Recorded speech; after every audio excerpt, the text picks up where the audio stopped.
please welcome to the stage the first American cowboy, El Vaquero.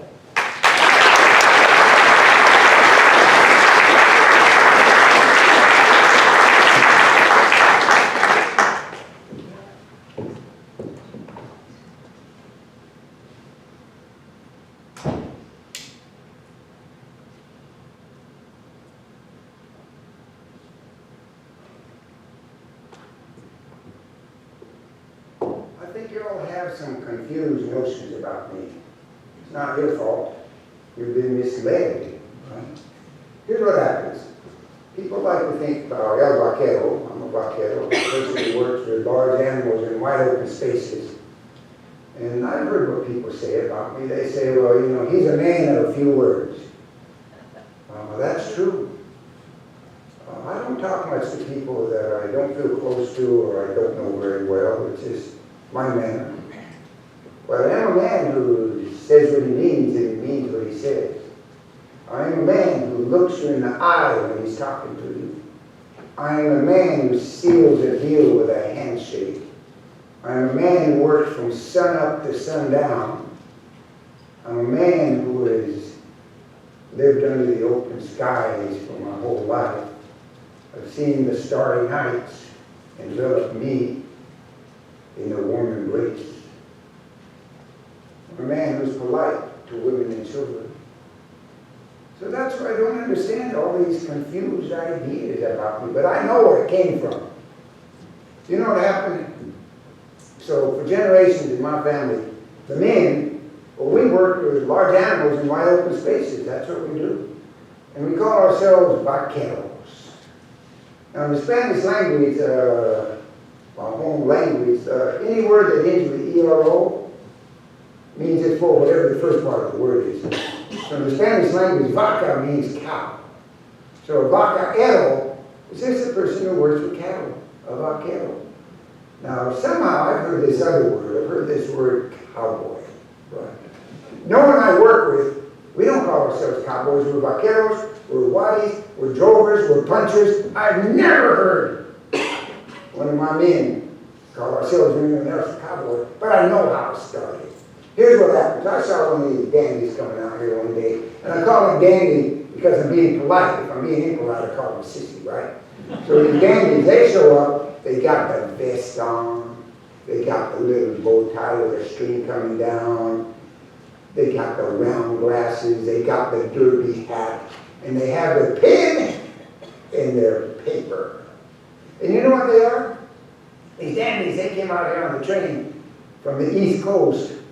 And then, well, I'm glad they came out, because when they ran into me, it was the first time they'd ever run into a real man. And what happens is they started writing these little, they call them dime store novels, right? Because they only cost 10 cents a dime. And they'd write these stories about me and my life. And then they'd send them back east. And then people would read those stories and whoa, their mind would become enlarged with these romanticized daring tales of exploits, saving young women, fighting storms, working all the time with my pistol, right? Well, I gotta tell you all that stuff, nothing but a pack of lies. So I'm just here to tell you the true story about myself. Now you can read those dime stories almost all you want, but I want you to take them for what they are, entertainment, all right? But I'm here to tell you today, to tell you a few stories about what my life was actually like. Now, remember that idea I told you that we were men of few words? That's not true. Sitting on the campfire at night? Well, see, we don't sleep all night long. In the middle of the night, you got to ride 2 hours. You got to ride herd for a couple of hours. So what happens is, sitting around there with Cookie, now Cookie, I got to tell you about Cookie. Cookie's an older man on the trail. He's too old to ride hard on a horse all day long, but we just call him Cookie. We don't even know what his name is. He's a cook, we call him Cookie. Well, Cookie, he can make a mean bowl of biscuits and make a mean bowl of beans. So we're eating dinner, right? Getting ready to sleep for a couple of hours before we get our 2-hour shift to ride herd in the middle of the night. And then you know what we do? We're sitting around the campfire. We tell stories. That's what we do. We tell stories that we like to hear, stories that are about us, about our life. None of these stories ever ended up in those dime store novels. They made up these tremendous exploits, had nothing to do with the life that we actually lived. So here's what happens. I want to tell you one of our favorite stories, the legend of the falling stars. Now, I'll also tell you why we love this legend. The legend of the falling stars is not about falling stars. It's a story of hope. Hope and dreams that vaqueros like myself would one day be able to lead the hard life of the vaquero. Now, here's what happens. The legend of the falling stars is pretty simple. It says, if you're laid out on the night, like I've been for many, many nights under the starry beauty, boom, boom, boom, you see those falling stars come streaking down? They're not really falling stars. What they are is their precious jewels thrown down from the heavens by the gods themselves, so that if a vaquero finds these precious jewels, he'll be rich and he can lead the hard life of the vaquero. So we listen to the story, but I got to tell you, every night when we're riding herd, we're looking at, we hope the story, the legend's true, we're looking at the sky, right? We're looking at the sky. So there's one vaquero, one night he's out riding herd. Here's how riding herd works. You got to keep the cattle bedded down where they're at. Now let me tell you about cattle. Now most people think this is it for cattle. And the big event in a cow's life would be this. Oh, over here. That was the big event for the whole day. So I got to tell you about cattle. They're sweet animals, but they're very jittery. They're very fragile. They can stampede like that. And that's why we hear all these stories about stampedes. Anything can stampede it. Our job is to get this whole herd of cattle to the railhead, right? 1,500 miles up the Chisholm Trail, straight up the middle of Texas. So maybe we took the Goodnight Trail up through New Mexico, up to Colorado. Maybe we took the Western Trail through the Panhandle of Texas. A lot of different trails. We got maybe 1,500 head, 2,000 head. There's a small group in the outfit, maybe 7 or 8 men. It's a very small group of men taking all these cattle up there. So late at night, you got to keep them bedded down. In the morning, you want them right where they were. So here's what happens. When you ride a herd, you sing all night long. Now, I'm not a great singer, but I got to tell you about cattle. For some reason, the human voice is very soothing to them. A lot of the old vaquero songs, nowadays they're called cowboy songs, of course, started, made up on the spot by vaqueros having to fill 2 hours at night singing out loud. So one vaquero rides one way, one vaquero rides the other way. And what you do is you're singing, and you pass the other vaquero, the tip of the hat, what they're both doing, during the 2-hour shift of riding herd that night. Now here's what happens. I was looking at the sky. For the one vaquero, he sees the falling star. Comes streaking down like that. So he looks at the other vaquero didn't see him, but he saw him. So he takes off. He spurs his horse. Comes around the bend, he sees him buried under the dirt. Now they're like hot embers. They're glowing under the dirt, right? So he takes out his boot knife and he digs them up like this, but they're hot embers and they're in his hand.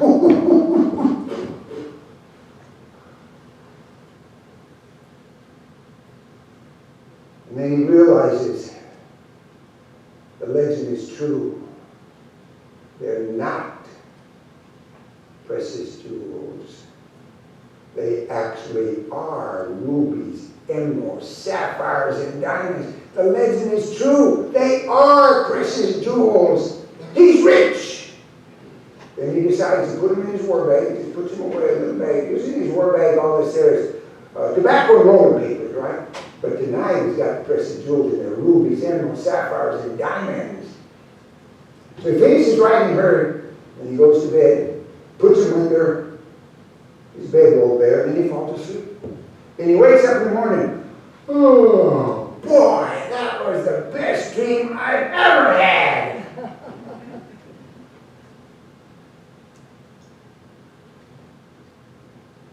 Rubies, emeralds, sapphires, diamonds, the legend's true. I'm rich. I can do whatever I want from here on out. Maybe one day I'll buy this outfit myself and I will be the hacendado, the owner of the ranch, the man who rides all in the saddle.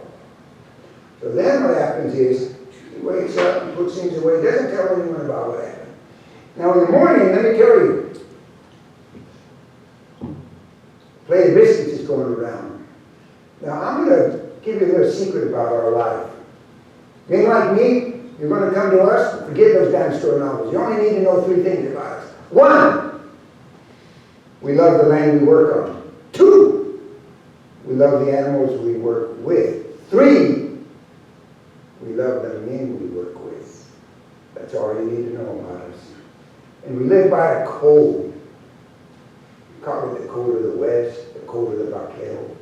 Call it whatever you want, but it's a strict code.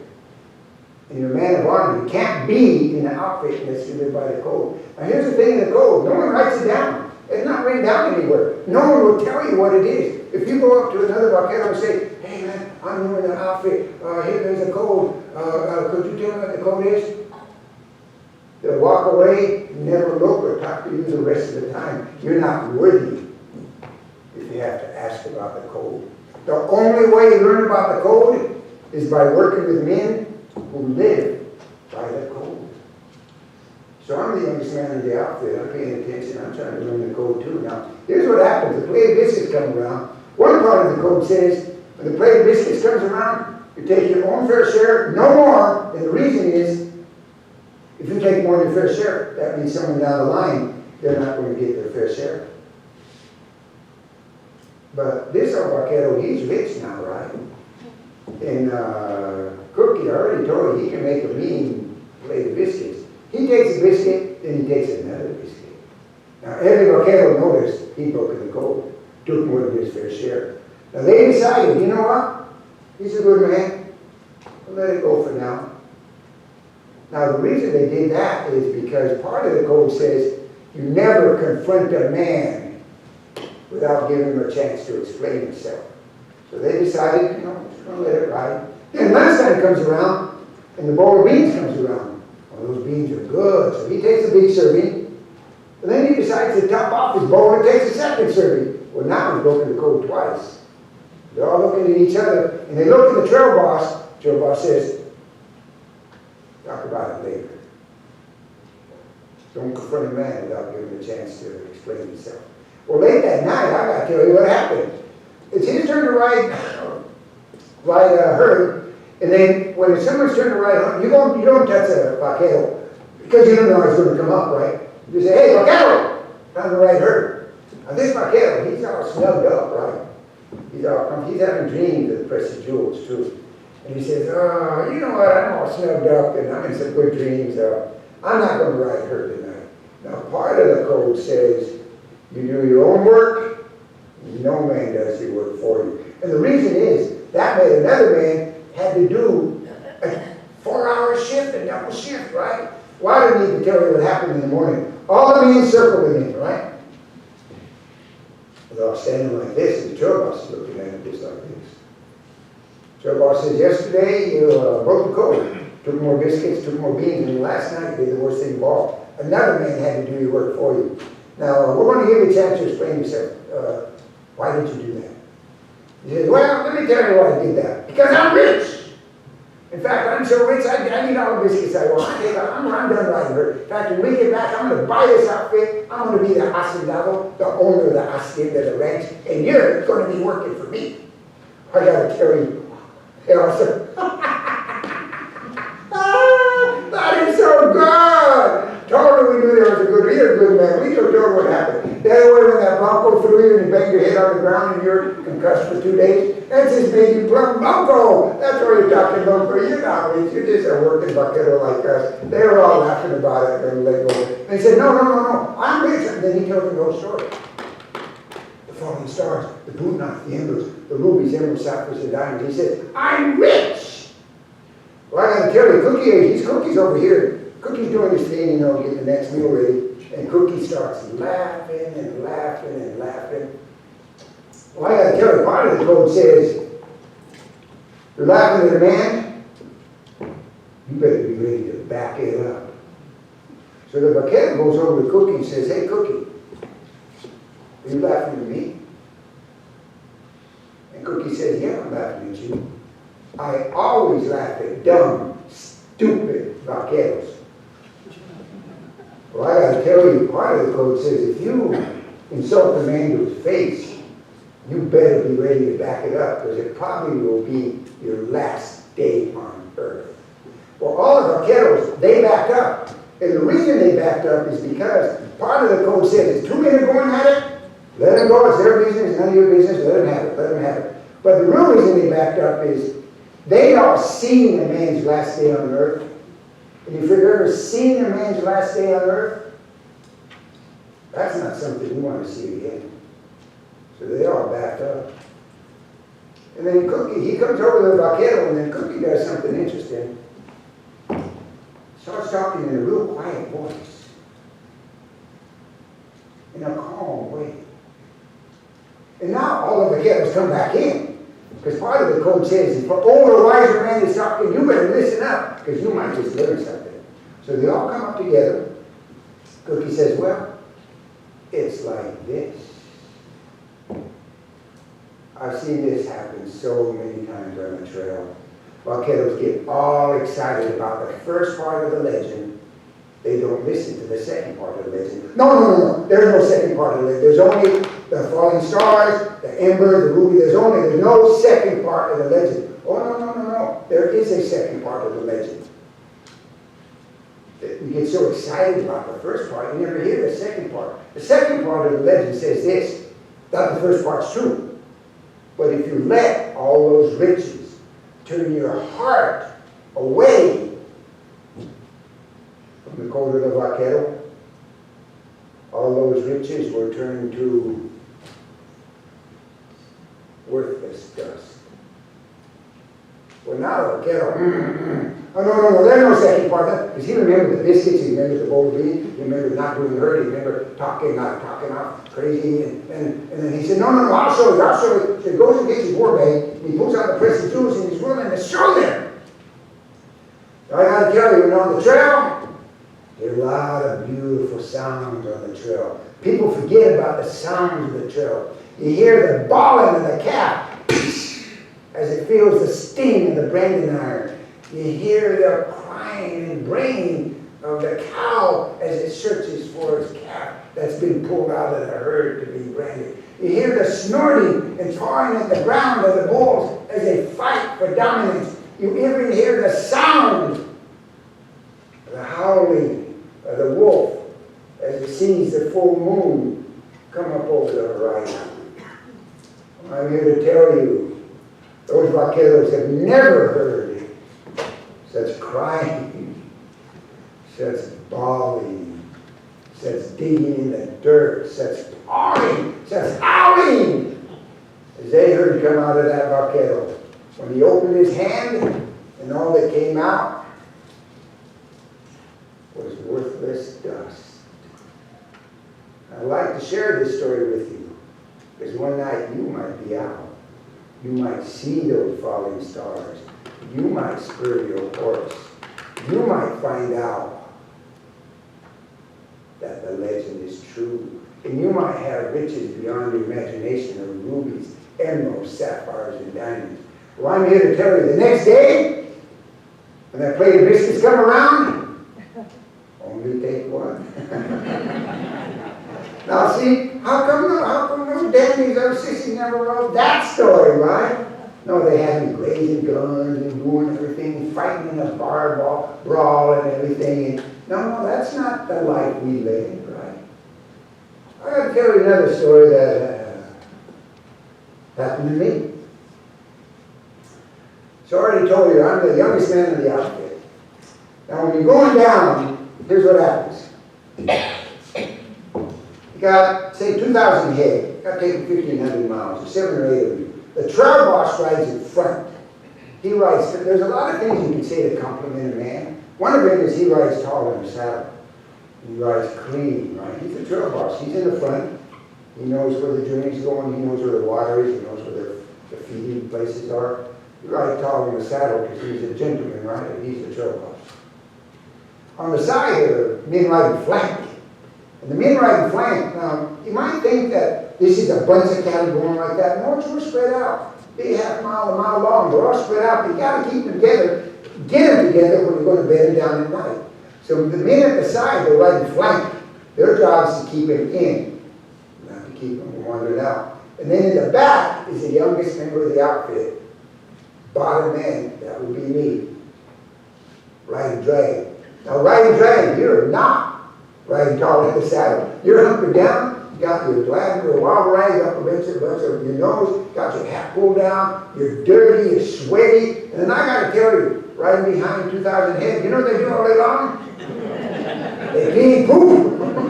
And you're having to ride through that dirt and all that and everything, but you're right, your job is to keep the stragglers up, right? Keep the stragglers connected with the herd, called riding dragon.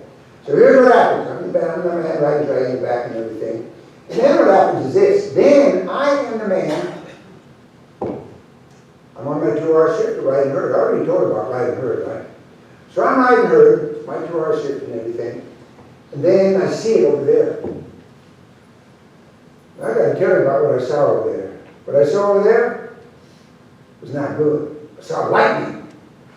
That only means one thing. You don't want to be out on the open range in the middle of a lightning storm. Many Vaquero in their last day on earth, right? Herd stampedes. So I see that lightning over there, and here's what I'm hoping. Hoping it goes that way, or that way. Hoping it doesn't go this way. And now, when we cross, the other rider and myself, and the Vaquero, well, now we just look at each other. Don't give it the hat. We just look at each other, big eyes. And we start singing louder and louder. Because the animals can feel it coming, right? And you can feel them getting restless. And so we're singing louder, we're singing louder, we're singing louder. And we're going around. And now, all of a sudden, boom! It's right on top of us. I got to tell you, when that bolt of lightning hit, this is what it was like. For a second, it was the middle of the day. It was bright. I looked across the herd. The other Vaquero was looking at me. I looked at the animals. They were all up in the air. All the hooves off the ground, totally silent. For a second, that bright and the sound and the crack. And then the darkness hit again, and boom, those animals hit the ground. It's like the gates of hell had been opened and the beast of Hades had been released on the earth. The sound of frightened animals.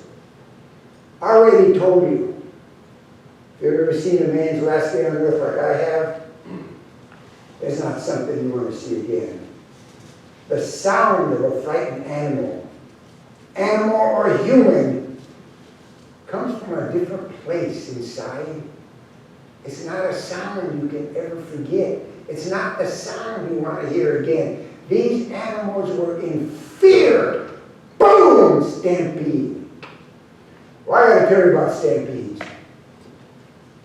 Got to know what you're doing. You do not want to go down in a stampede. Because one of the worst things a horse rider is to be thrown, right? And be thrown in a stampede, 2,000 head go over you. We think we're all solid now. No, you're nothing. You will be ground to dirt. Maybe they'll find a scrap of something, right? Your time on earth is over. So I'm already mounted up. And then I hear something. I hear the trail boss yelling, "Oh, man in the cook!" I already told you cooking. He doesn't ride. He rides in the wagon and he cooks and too old to do all that work, you know. But in a situation like this where the trail boss yells, "Oh, man in the cook!" Every man mounted up. That's how desperate this situation is. And the reason is, every head is worth money. Your job is to get every head to the railhead. So we got to control this stampede. Now, I'm already mounted up, so I'm going to be the first man up, right? So here's what happens. You don't stop a stampede. You cannot stop animals that are frightened with that type of fear. What you have to do is turn the herd. You have to get in front of them and turn them. So now they're running in a circle. And that circle can be really large, right? Now the tight little group of animals going around. They're scattered, right? And you're going around and you're going around and you're going around there. And you're yelling. And then I was up.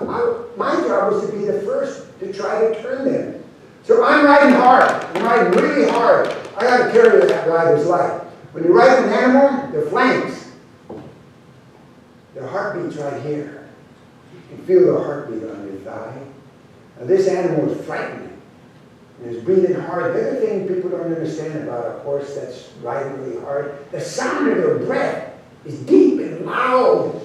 It dominates all other sounds. The sound of them breathing is so deep. And I'm hearing that sound of them breathing. I'm feeling the pumping of their heart on my thigh right here. And And then I gotta carry, don't be all weirded out by this or anything. Horse slobber coming back. Because if anyone's running, as you know, running is spitting all the time. Right? The horse is spitting all the time. So I hear that sound of the breathing. I feel the pounding of the heart on my thigh. Horse slobber coming back at me. I feel the pounding of my own heart. Don't forget, I'm deep in fear also. Right? So me and the horse, we're riding. Gotta turn the herd. And then I smell it. Horses are covered with, cows or cattle are covered with a very fine hair.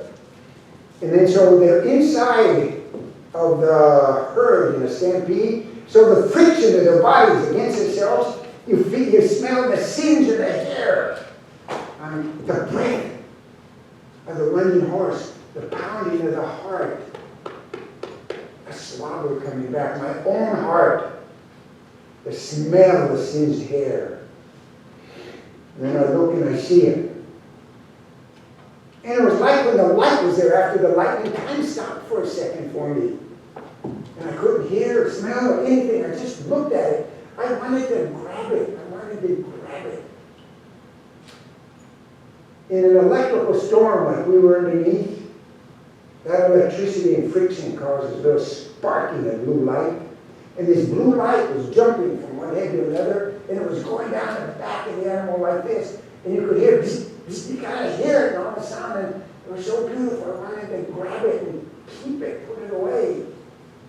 Sailors on the open sea, when they're under a storm like this, and they see this electrical arc jumping from mast to mast, they call it St. Elmo's fire. Country folk, when they see it sneaking along the ground, they call it fox fire. I just wanted to grab it. Now, eventually, we turn the herd. And then this is the interesting thing. Other than the sweating, my breathing, that's over, right? And then in the morning, well, the trail boss counts them in. And we didn't need to count them in. We knew what had happened. Trail boss says, mount up. We have to go look for that good man who went down last night. So here's what we do. We get on our horses. We go back to the beginning of the stampede, and you spread out. Then you ride along in a spread out line, looking at the ground, looking for something you don't want to find. So we're riding and looking, and then I see something. I see a glint in the ground. Something reflecting like a mirror of the sunlight. And I see it, and I go over and get it, and I knew right what it was. I took it over to the trail boss and said, look what I found. The belt buckle all flattened out. And I'd seen that belt buckle the day before. And the trail boss says, this is the last thing we're going to find of that good man. He called all the men, let's go back to camp.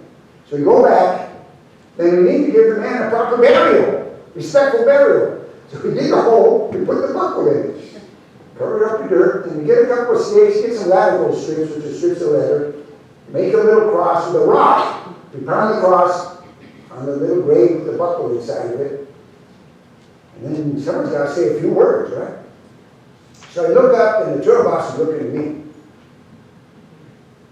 Now I'll tell you, part of the code says, the man's looking at you, you look at him. You do not want to be the first man to look away, because if you're the first man to look away, break the gaze, from then on out, your nickname will be, oh, shifty eyes. So you got to look at him, right? He's looking at me. And I know the code, I got to look at him. He's looking at me. It's an interesting thing between men. They both know the code. In some unspoken way, they both look away at the same time. It's something interesting. But I'm not looking away. He's looking at me. Then he says, you're the one that found it. Why don't you say a few words? Me say a few words? I'm the youngest man in the outfit. I'm right. I'm not going to say a few words. Now here's the other thing about the code says, if a man says something once, he's not going to say it a second time. So he already told me to say a few words. Well, you know what? They could call me old shifty eyes all they wanted to. I looked away. I looked at all the men. They're all looking at me. I don't care. I do the man thing. I kick some dirt. Pull up my pants. Pull down my pants. Adjust my sleeves. Adjust my hat. Adjust my string. shake it out, look up. He's still looking at me. I know he's not going to say it a second time. I don't know what to say. So I'm going through things in my head. What should I say? What should I say? What should I want to say the right thing? What should I say? Now, remember I told you about compliments? I could say he's a man that rides tall in the saddle. But no, that already belongs to the trail boss. I can't use it for this. I need something to be, then I remember it. This is the best thing you can say about a man. I've only heard it said a couple of times about a man. I don't think it will ever be said about me. That'd be a dream for someone to respect me that much. But I know this is the best thing. Let me tell you how it is. You don't ride the same horse all day long. That's another thing in these dime store novels. They wrote about that a man had a horse that was his horse.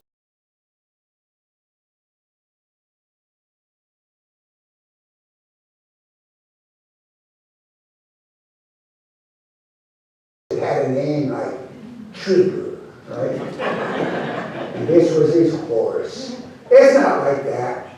You ride many horses during the day. The wrangler, the Cowboy of Durango, he takes care of 40, 50 horses. Go on the trail drive, because after about 4 or 5 hours, your horse is done. You need to get another horse. So you're always trading out horses. You don't have your special horse. So what happens is this. Riding a day horse. One horse is your day horse. That's your plotter. Your steady driver in a sense. You just ride that horse all the time, right? The other horse is your night horse.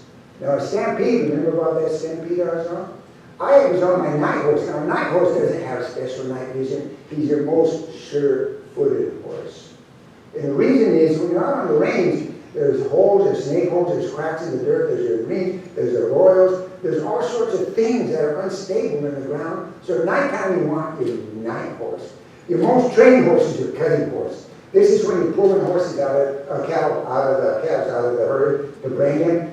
Your most trained horse is your quarter horse that can take that animal, bring it over here so you can lasso it and bring it. That's your most trained horse. Your other horse is your river horse. Now your river horse isn't a great swimmer. None of the vaqueros, none of us can swim. And you've seen a dog and a horse in the water. They're not swimmers, they're land animals. Their heads up above, they're barely naked, and underneath it's like a furry activity. But your river horse actually is your best swimmer of all your horses, even though the river horse isn't a swimmer. So you got a lot of different horses, and you trade them out according to the job. So here's what happened. Here's how that river horse thing works. So you got the herd coming in, and you see the animals getting across the river.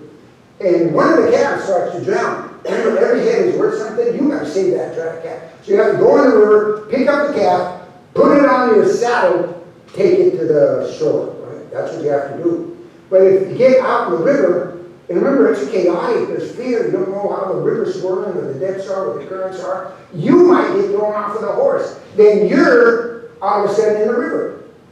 Now here's what happened. Another vaquero will come up, see you drowning in the river. Remember, you can't swim.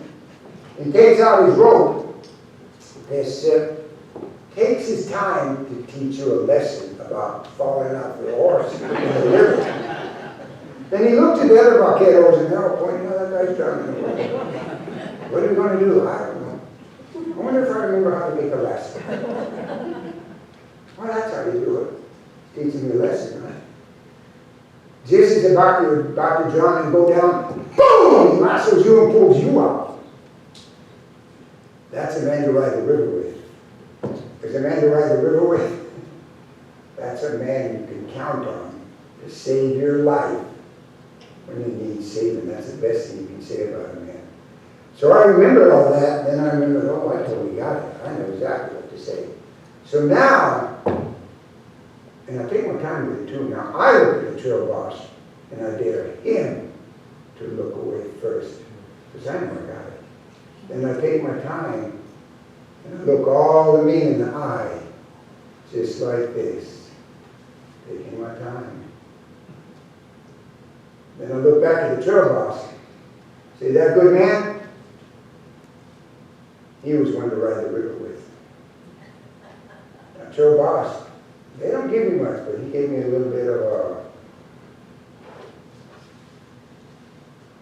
Then the next words he said was, "Mount up, man, we got 10 miles today." That was it. It was all over. Now you might think maybe I've been promoted to riding flank or something. You know, I'm still riding drag back there, right? I'm still riding drag back there. But from that day on, the men, when they looked at me like they never looked at me before. Now they're not going to say I'm a man to ride the riverway or I'm riding tall in the saddle. But I know from that day on, when they looked at me. Because they knew I'd been with him that night at the stampede at Cimarron. I got one more story to tell you. This didn't make it in another dime store novels either. You know why? That man didn't spend enough time really living with us to know who we were and what we were like and what our daily life was like on the trail. So what happens is this. One day another old vaquero, he's been on the trail with us for a long time. But his time on this earth was over. He was heading for the last roundup. He was heading for his long journey into eternity. He was knocking on heaven's door. So this is what happened. We know that about him. He's in the bunkhouse, breathing his last breaths. So we go tell the trail boss, "Hey, I think he's at the end of the trail." Now, trail boss comes and puts his hand on him and puts his head over. And when he came up, I'd never seen it before. I saw a tear coming out of the trail boss's eye. Because remember, we love the land we work on, we love the animals we work with, and we love the men we work with. So the idea of him knocking on heaven's door broke the trail boss's heart. So the trail boss, he goes, tells Hacendado, the owner of the ranch. And now the Hacendado, he comes to the bunkhouse. Because the Hacendado loves the men he works with. Now, the Hacendado never comes to the bunkhouse. That's our place. He lives in his house.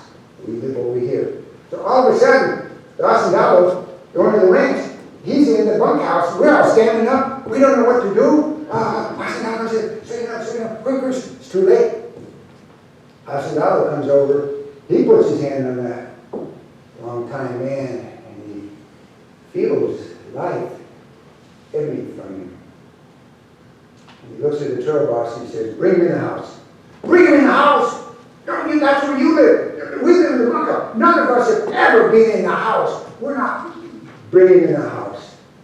So we pick him up, we take him in the house, and when we get in the house, Hacendado says, "Put him in my bed." "Put him in your bed? What's happening?" So we go in the bedroom with the Hacendado.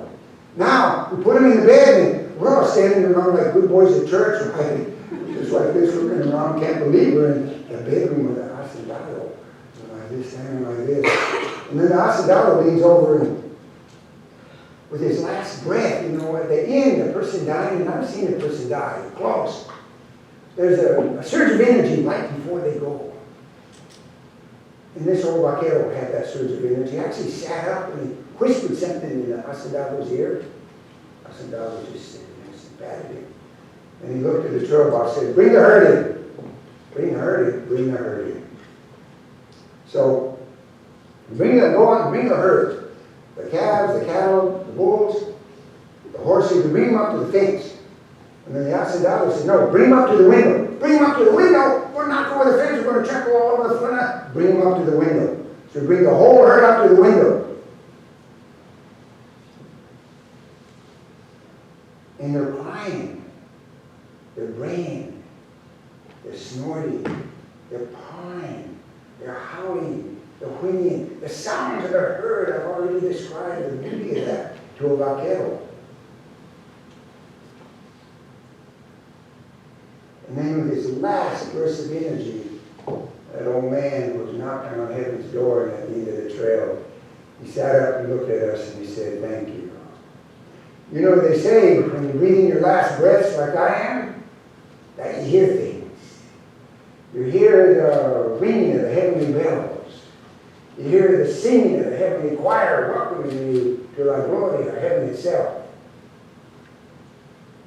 Well, I'm here to tell you, for my last sounds on earth, I don't want to hear the heavenly bells. I don't want to hear the singing of the heavenly choir. I close my eyes and breathe my last breath on this earth. I want to leave this earth and listen to the crying, the bawling, the braying, the snorting, the pawing, the whinnying, the howling. He says, I want to spend my last moments on earth listening to my beloved cow music. With that, he closed his eyes and he went on his long journey to eternity. So that's been a little bit of me. Now you might read those dime store novels, but I want you to think about them, what they are. They're just made up stories. They're not about me or my name or my life. I try to share who we are tonight, right? What our feelings are, what our experiences are, what we are really like, working with large animals in wide open spaces. Now, you might have a few questions of me or about Kel. So if you do, raise your hand, speak up. I want to answer some of your questions. Don't be shy.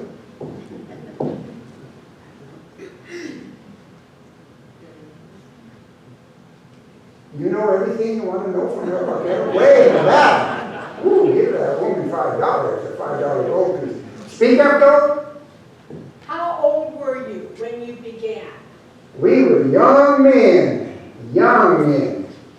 We were maybe, here it happens. You go up doing the same work as your family, right? So if your family runs a store in town, you go off working in the store. If your dad works in the mines, you're working in the mines as you're going up. You're a monkey miner. You're one of the small kids going to the small drifts, the small tunnels. So I grew up on the ranch. I grew up in the family. The blood of Vaquero flows through these veins. So I grew up, I had a great childhood, riding rope and shooting, right? So when I was about 14 or 15, I was considered a man. In my day, girls that age, they could get married and start a family. So I was supposed to. I'm not going to get married and start a family. I took up the life on the trail. So I might have been 14 or 15, 16 or 17 when I started riding like that. If you were in your middle or late 20s, your next job was being cookie. You were an old man on the trail. You're a really old man because the life was hard. 10 years on the trail ages you hard. Plus you're broken down, right? Things happen to you. So nowadays we'd be considered relatively young men. That's about how old we were. Way in the back was the question, yes? How many days was your longest trip out? You know what? Here's what we do on the trail. It depends. No, I'm not being not trying to answer your question, but it depends. It depends where we start, where we're going, right? Depends upon the weather. Depends upon what happens. Did we find water? Did we not find water? Depends, did we run into any Indians out there? You know, people who thought it was their land that were coming through with the herds, right, and everything. So it might take a while. Generally, some of these things are really short. We're moving a herd from winter pasture to summer pasture. That might take a week, right? Moving it from here to here. If we're doing the long trail, right, from deep in the southern lands all the way up to the railhead, could be 1,500 miles.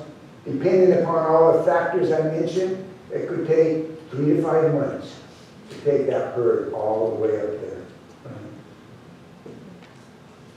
How did you get back? How do we get back? Yeah. Well, this is another thing I didn't like about those dime store novels. They said when we went into town, we were wild and crazy, shooting up the place, chasing the women, drinking all the whiskey, fighting. No. You know what? We didn't get paid a lot of money.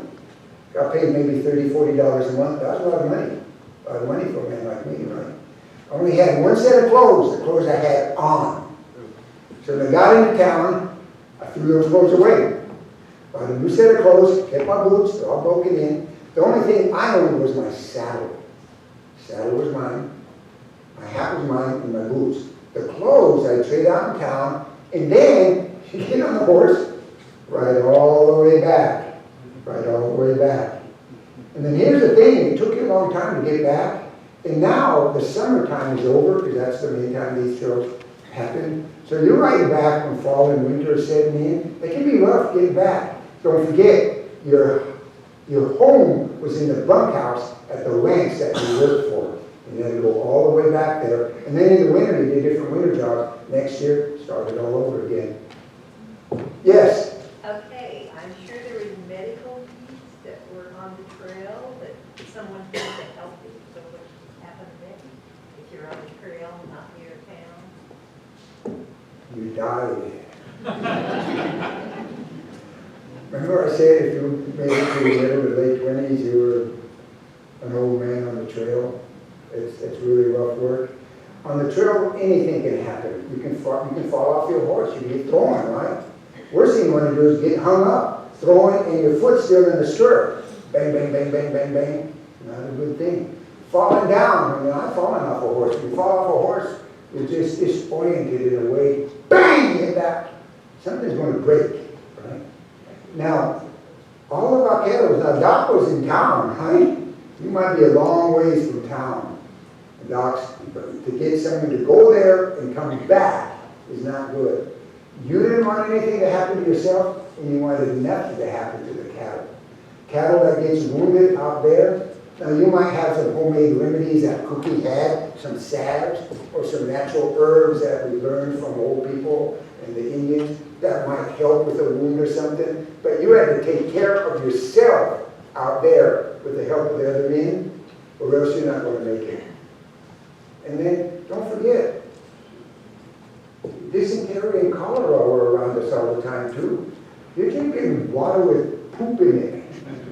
And it was very, very rough life. That's why for young people, very, very rough go of it. I exaggerate that you died, but that would always be around you if any injury came to you on the trail. Yes?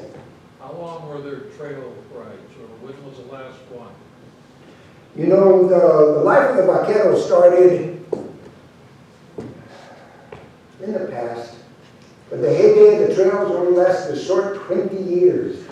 People think they lasted a long time, but they did not last a long time. Shortly after what we call the Civil War, from the 1860s to about the 1880s, early 1890s, that was the heyday when all these trails were taking cattle from South Texas up to the railheads. Now here's what happened. One, the invention of barbed wire.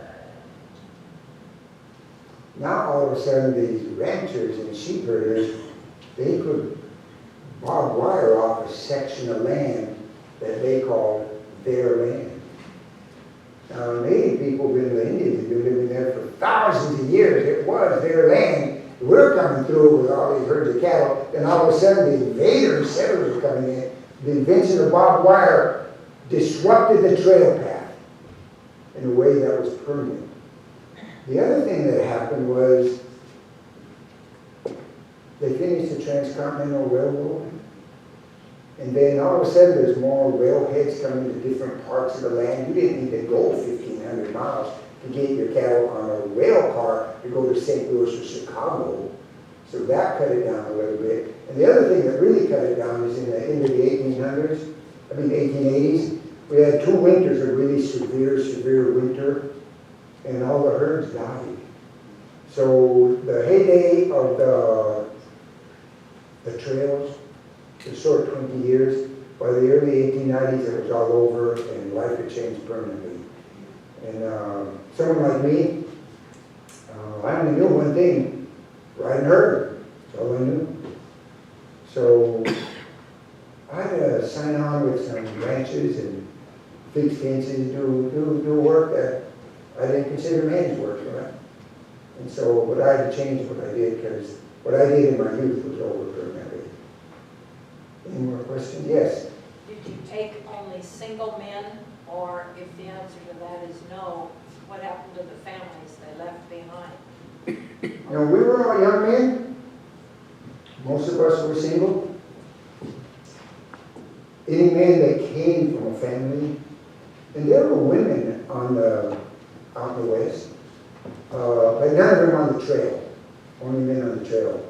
So you might have someone that had a family, a mother, daughter, wife, but you were gone a large portion of the year, coming and going, and they were also attached to a ranch and doing work on the ranch, women's work, if you want to call it like that. But most of the men on the trail, young, single, unattached men. We had a dream. One day we get our 40 acres, our mule, a sack of flour, and a corn-fed woman. Didn't happen to me. Any other questions? Yes, bring it back again.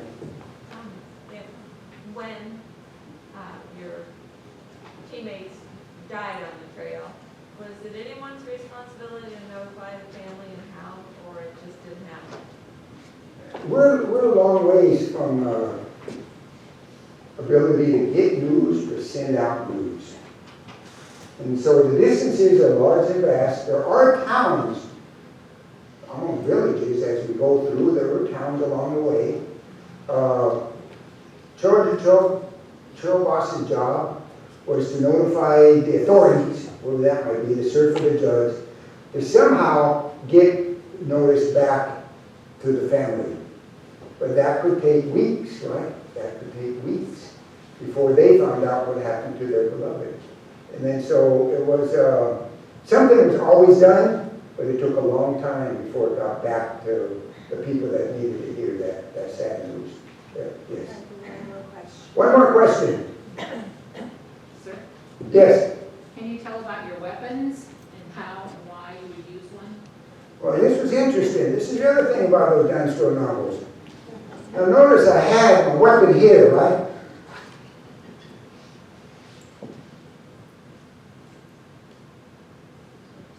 I never had a gun on me.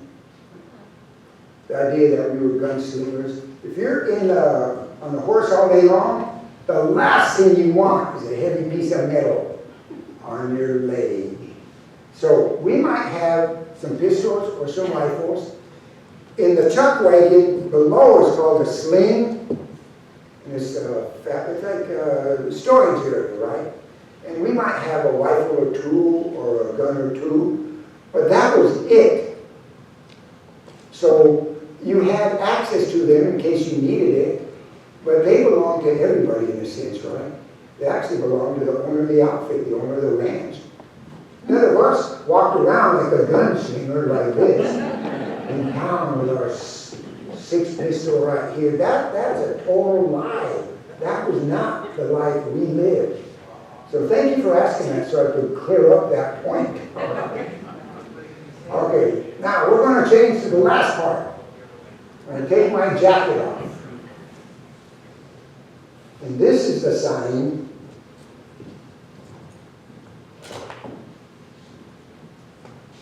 that now I'm Angel.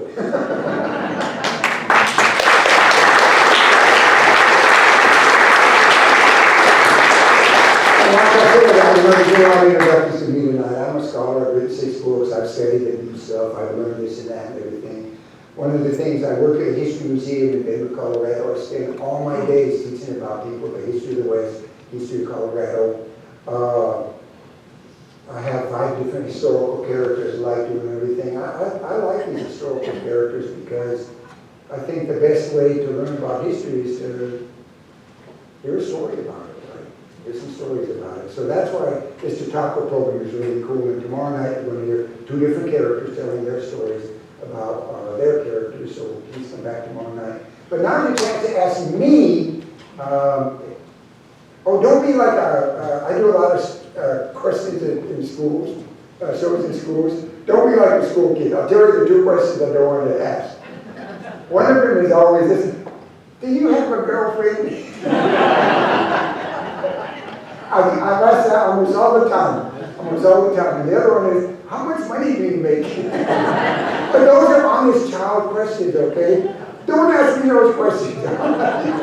I'll laugh about it and give you an answer, but they're both friendly questions. Okay, what questions do you want to ask me? Yes? I'm trying to do the math in my head, but did you ever have the chance to interview or meet and talk with someone who had actually been in a drive? Yes. I'm a legitimate old man. Okay. I was born in the first half of the last century. I like that phrase, I was born, because it makes it historically epic. I was born in the first half of the last century, so you can do some big numbers, right? They get really big out of stuff. So the blood of Vaquero is in my veins. Grew up in New Mexico. On my mother's side, they had a ranch outside of Spring, New Mexico. It's a little bitty town between, if you're going from, say, Denver, where I live now, say, Santa Fe, down I-25. Once you go over the Raton Pass, there's a little town called Raton, and then there's Las Vegas over here before you get to Santa Fe. Well, in between there's Mora, there's Maxwell, there's Springer, which is now like almost a ghost town. And then our family lived in French, outside of Springer, which now is a ghost town. You go there, all you see is the leftovers of a town that was a heyday in its day. And then, so we had a ranch/farm, and we had large animals, and we raised crops, and we raised this. So one of my favorite pictures is I have it in one of my books. There's a wonderful Hispanic tradition. It's called the matanza, and it's the slaughtering of the pigs, because you have to kill your own animals for food through the winter. So there's a rack out like this with 3 pig carcasses there, and then there's a Tio Joe, the storyteller I told you about earlier, and my grandparent, my dad, and a couple of other uncles, and me and a bunch of cousins. And they're all working, slaughtering the pigs, getting the meat ready for winter curing. And then what I love best in the picture is on the little table over here, on the bench, is a flask. So they're taking a little nip as they're doing the man's work. So I love that whole picture. And so that takes me back to, these are men working with large animals, wide open spaces. They didn't do the trail, but they did do the movement of herds from winter to summer pastures. And I grew up, American childhood, if you want to look at it like that, riding open and shooting. Been around large animals a lot, been around men who worked with large animals, learned who they were, learned their code of how to be. They never told me. I learned by watching my elders. So to a degree, yeah. By no means done out the 1500 show. Those days have been over by 70 years by then. Yeah. Yes? Do you have a formal degree in what you talk about, or did you just learn this living? You know what? I'm a college graduate. So I got some book learning. I do have some book learning. It wasn't in history, however. It was in another field, psychology. And then what happened is, my journey to this was interesting. I've always been in the performing arts. I had a long career as a dancer. I can do the 2 dances we're doing. I'm a very good tap dancer, modern dancer, a good ballet dancer. My claim to fame as a ballet dancer, I could pick up women and not drop her. That was the main requirement, okay? And keep a smile on, don't forget. I can't be there. I can't be like this. Okay, so I did that for a long time. I was in the circus a long time, fire breather, very good ground tumbler, juggler. Still walker is very good. I was a man on the flying trapeze. You come out of that 60, 70 miles an hour, boom! Very happy, those 2 arms are waiting there for you. And then what happened was, I've always worked in the theater, and then I got some grants, I told you, to go around Southern Colorado, Northern New Mexico, my homeland, Cuentos de Aslan, stories from the homeland, and record the old timers telling traditional stories. So I had 120 hours of these, and I didn't know what to do with them. So the Denver Center Theater Company in Denver, an Equity Theater House, commissioned me to write a play based on this. I wrote a play called Constafos, which was about these stories. And then I had so much material. I was in education for a long time. I started teaching workshops at reading association conferences, state conferences, about how to use traditional stories to help kids with literacy, how to read and write an original narrative story. So I had all these stories all written up and everything, these teaching guides with synopsises of the story. Then what happens is, remember the day really, really clearly. I finished my little presentation. 2 women walk up. They both said the same thing. It was an odd phrase to me. They said, "We would like you to join our stable of authors." And they were acquisition editors for book companies whose target market were schools and libraries. So I'm looking at both of them, and they said, "We're acquisition editors. Usually we request that you send a few chapters in your book, but we have your handouts. This counts for, we know what you're doing here. We're going to count this as chapters of your book, and we want you to write some books for us." So I chose one of the companies and one of the ladies and went with them, and ended up writing 5 books with them, and I did one with another company. And then what happened was, because of my work in the theater, I just came up with the idea of, I'm going to start being people, not just being an author and a scholar and educator and stuff. And then I had such a deep knowledge of all these fields that overlapped quite a bit. Then all I needed was an outfit, to be honest with you. And I needed an outfit, so people like the good people at the Humanities Council asked me to come and do my thing and everything. So I came to it through a very circuitous manner, but it was always grounded in my deep, deep love of history and stories. Thank you for asking. You have time for one more? One more question. Yes? Are there vaqueros today that maybe have different jobs other than they? Absolutely, absolutely. Especially if you go down to Mexico or you go down to southern Texas, there are still Latino men, Hispanic men, call themselves vaqueros. They ride the truck. They ride the 4-wheeler, the little ATV vehicle, right? That's what they're riding now. They can all ride horses. They're still branding, they're still working with large animals in wide open sports. They still wear kind of the traditional clothing and everything. So, but they call themselves vaqueros. They still do the work with large animals in wide open spaces. Okay, now tomorrow at 11 o'clock, I'm going to be giving a workshop talk. This was me just talking first person about what the lived life of the vaquero actually was. And then none of these stories are made up. These are all real stories happened to real people, right? Either happened to me or happened to relatives or people that I heard telling their story about what happened. So I'm just the conduit of people's stories. Oh man, I don't believe what happened to me. The same meeting, you know. So I like grouping those stories together. Tomorrow, however, I'll be giving a more kind of detailed step-by-step about the origins of cowboy ranch and rodeo culture in the American Southwest. So my show will be at the library tomorrow at 11 o'clock if you want to come and see it, okay? Thank you so much.